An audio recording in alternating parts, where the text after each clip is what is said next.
Olá pessoal, tudo bom com vocês? Bom, nesse vídeo eu estarei fazendo a correção da primeira atividade avaliativa. Vamos lá. Então, lembrando, né, o nosso conteúdo foi basicamente magnetismo e eletromagnetismo. Questão 1. Assinale a opção em que as linhas de indução do campo magnético de um ímã estão melhor representadas. Então, aqui nas alternativas, né, nós observamos que nós temos o polo norte e o polo sul. Então, até aí tá tudo certo. Só que o que a gente tem que lembrar?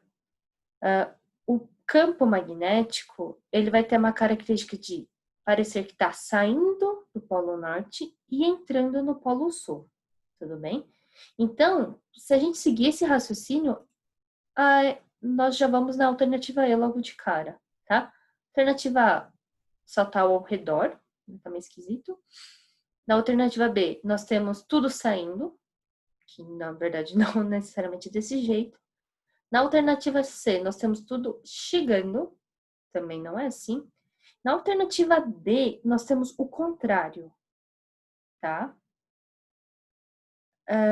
As coisas aqui saem do norte, chegam no sul, mas aqui também sai do norte. Tá um pouco esquisito. Percebe que a gente tem essas setas aqui meio soltas, coisas do gênero? Então, não é bem assim, beleza? Então, exercício 1, alternativa E é a correta. Vamos lá. 2. O relé é um dispositivo elétrico utilizado normalmente para ligar e desligar a corrente elétrica em um circuito. Seu princípio de funcionamento consiste em energizar com corrente elétrica uma bobina para que esta, pela lei de Ampère, crie alguma coisa e então atraia um contato metálico móvel que abre ou fecha o circuito. Assinale a alternativa que melhor preenche a lacuna acima. Bom, para fazer esse exercício, quem já soubesse o que é um relé, até que ajudaria, tá? Mas não é necessariamente um pré-requisito para essa questão. O que as nossas principais observações, né? Lei de Ampère, tá? Essa aqui é basicamente a principal dica. E bobina também ajuda a gente a pensar. Nas nossas alternativas, nós temos campo magnético, resistência elétrica, campo elétrico, potencial elétrico e capacitância. Acho que aqui nessa questão a gente também já vai meio que direto para a resposta, que é a letra A, campo magnético. Por quê? A lei de Ampère cita corrente elétrica e campo magnético, então aí já dá para chutar bastante. E dentre essas alternativas, o que está associado com a criação, ou meio que com ligar ou desligar um circuito, né, uma corrente elétrica num circuito, somente o campo magnético, tá? Potencial e campo elétrico estão relacionados muito com carga. A resistência elétrica é um componente de um circuito, assim como a capacitância, tá? Capacitância até seria a coisa mais próxima, mas não é que ela liga e desliga, é que ela interrompe ou deixa passar, então é um pouquinho diferente. Então, nós temos questão 2, alternativa A. Vamos lá para 3. Dentro de um tubo de imagem de um televisor, a corrente elétrica numa bobina aplica sobre um elétron passante um campo magnético de 5 vezes 10 a menos 4 Tesla, de direção perpendicular à direção da velocidade do elétron, o qual recebe uma força magnética de 1 vezes 10 a menos 14 newtons. Qual o módulo da velocidade desse elétron? Considere o módulo da carga de elétron como 1,6 vezes 10 a menos 19 coulombs. Então, vamos primeiro, né, que a gente tem bastante informação, acho que a primeira coisa é anotar as informações que nós temos, tá? E também fazer associação já com as letras que a física acaba utilizando. Aqui, primeiro, então, nós temos que o B é o nosso campo magnético. Ele falou de direção perpendicular. Então, disso, a gente já pode pensar que nosso ângulo entre o campo e a velocidade, como bem o enunciado fala, é de 90 graus. A força aplicada aqui, força magnética, nós já notamos. A velocidade é o que eu quero saber. E a carga, tá? A gente vai usar a carga do elétron aqui porque é um elétron que é o nosso caso. Então, o que acontece aqui também é interessante então, a gente tentar entender qual que é o contexto, qual que é o exemplo para você estar escolhendo a sua equação. Então, como ele falou de força magnética e campo, nós já vamos para essa equaçãozinha aqui direto. Então, vamos substituindo os valores, né? Então, no lugar da força, tudo bonitinho aqui. E eu deixei assinalado aqui a velocidade, que é o que nós queremos saber, tá bom? E cuidado só com as potências aqui do 10, tá? Normalmente a gente se atrapalha com isso, fica atento. Então, para passar para a próxima linha, eu vou multiplicar 1,6 com 5 e resolver aqui o nosso seno.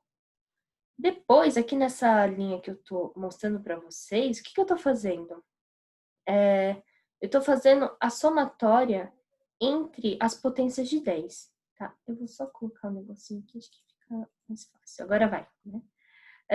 Menos 19 com menos 4 vai ser 10 elevado a menos 23, tá bom? Como os dois são menos com menos, aí a gente acaba somando, mas o valor fica negativo mesmo.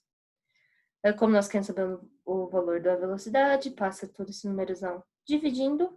E aí, primeiro, vamos resolver a divisão 1 sobre 8, né? Daí dá 0,125. 0,125, perdão. E aí, a gente resolve as potências de 10 também. Como a gente está com um 10 elevado a menos 23 na parte de baixo da fração, para você jogar ele para cima, a gente coloca esse menos aqui. Então, vamos ficar com 14 menos 23.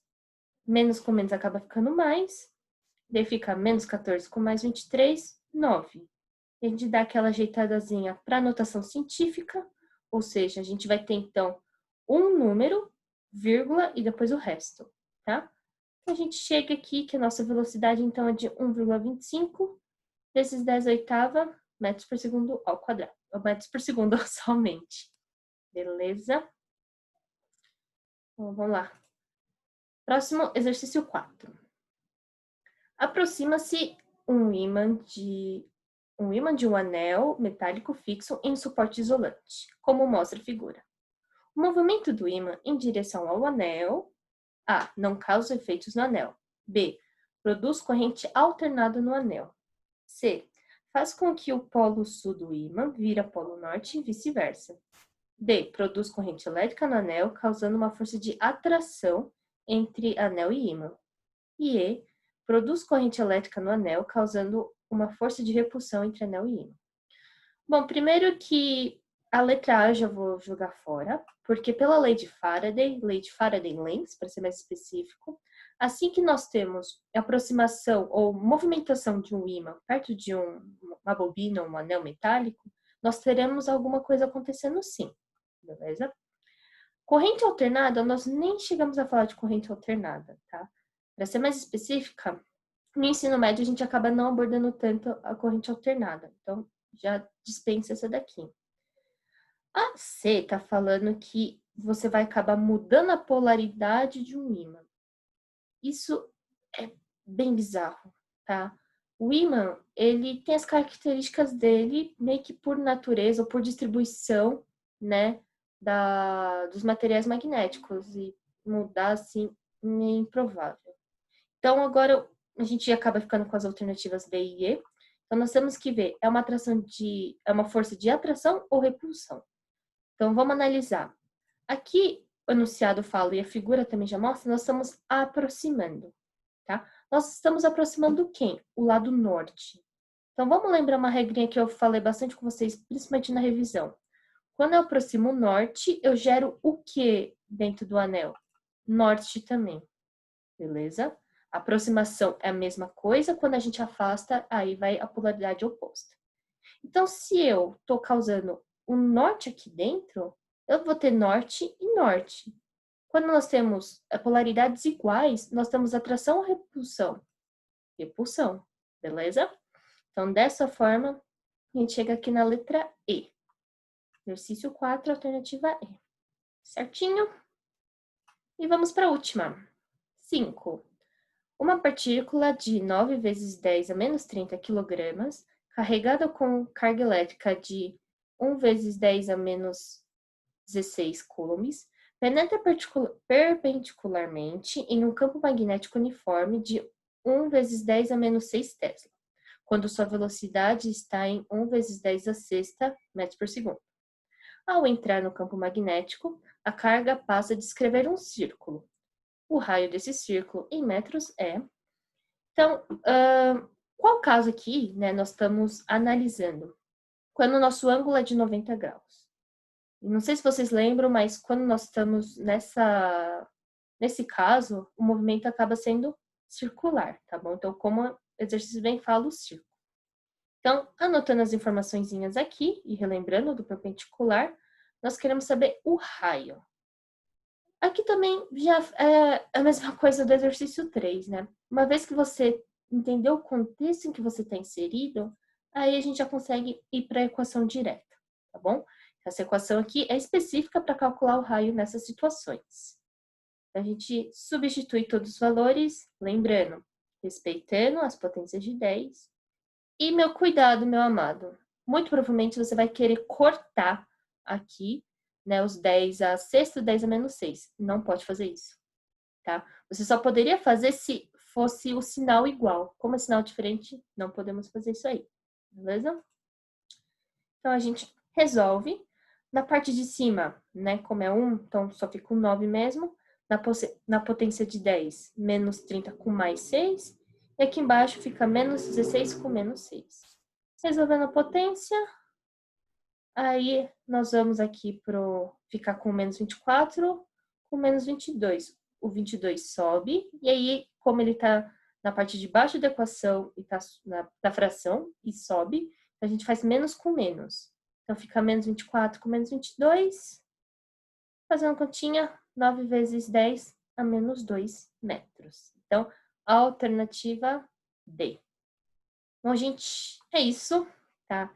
Então, com essa correção aqui, nós nos despedimos, então, do eletromagnetismo, pelo menos até chegar à revisão, beleza? E espero que vocês tenham entendido, tá bom? Então, até a próxima.